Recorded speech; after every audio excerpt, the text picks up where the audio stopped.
Did you know Marcus Aurelius once wrote, "You have power over your mind, not outside events. Realize this, and you will find strength." But the Stoics understood something even deeper. True detachment is not abandonment, it's not bitterness, and it's not running away. Real detachment is staying whole while letting go. For a long time I thought detaching from someone meant becoming cold. I believed distance required hardness, that to protect myself I had to shut down parts of who I was. I confused emotional armor with emotional maturity. Stoicism taught me otherwise. Detachment is not losing yourself. It is refusing to lose yourself.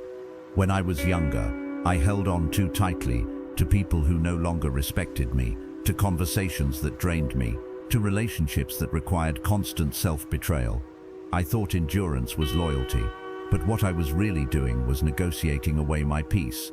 Seneca warned, "We suffer more often in imagination than in reality," and I realized much of my pain came from refusing to accept what was already clear.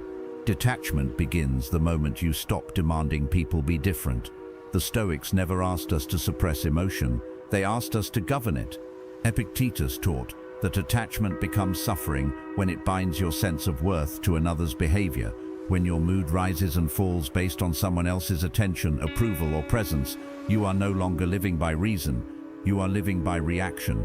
The hardest truth I had to accept was this: you can love someone deeply and still step back. You can care without chasing. You can release without resentment. There was a time when silence felt cruel to me, when I thought not explaining myself meant being unfair. But Stoicism reframed silence as self-respect. Not every absence needs justification. Not every withdrawal is punishment. Sometimes it's preservation. Marcus Aurelius wrote, "The best way to avenge yourself is to not become like the wrongdoer." Detaching without losing yourself means you do not mirror their chaos. You do not absorb their instability. You remain steady while they remain unchanged. One of the greatest traps is believing closure must come from the other person. It doesn't. Closure is a decision. It is choosing not to reopen doors that only lead to confusion.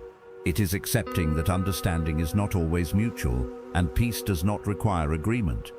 I remember walking away from someone I still cared about, not because I stopped feeling, but because I stopped abandoning myself. I didn't announce it.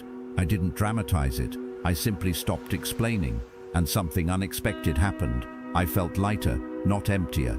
Detachment is not an act of anger. It is an act of clarity. Epictetus said, "If you want to be invincible, make yourself indifferent to what makes others tremble." That indifference is not apathy. It is inner stability. When you detach correctly, you don't harden. You soften inwardly and strengthen your boundaries outwardly. You stop begging for reciprocity. You stop proving your worth. You stop shrinking to maintain connection. You remain kind. You remain honest. You remain yourself. Detaching without losing yourself also means allowing grief without drama. You don't suppress sadness. You don't indulge it either. You observe it. You let it pass through you, not define you. Stoicism teaches emotional regulation, not emotional denial. And here is the quiet truth few talk about. When you detach calmly, without resentment, without insults, without explanations, you reclaim your power. People feel that shift, not because you changed, but because you stopped leaking energy.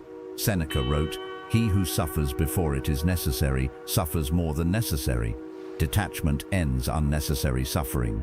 You do not need to announce your boundaries, you live them. You do not need to convince anyone of your value, you embody it. You do not need to disappear to detach, you simply stop overreaching. Marcus Aurelius reminded himself daily that people act according to their nature, and your task is not to correct them, but to govern yourself. Detachment is not the loss of connection, it is the return to alignment.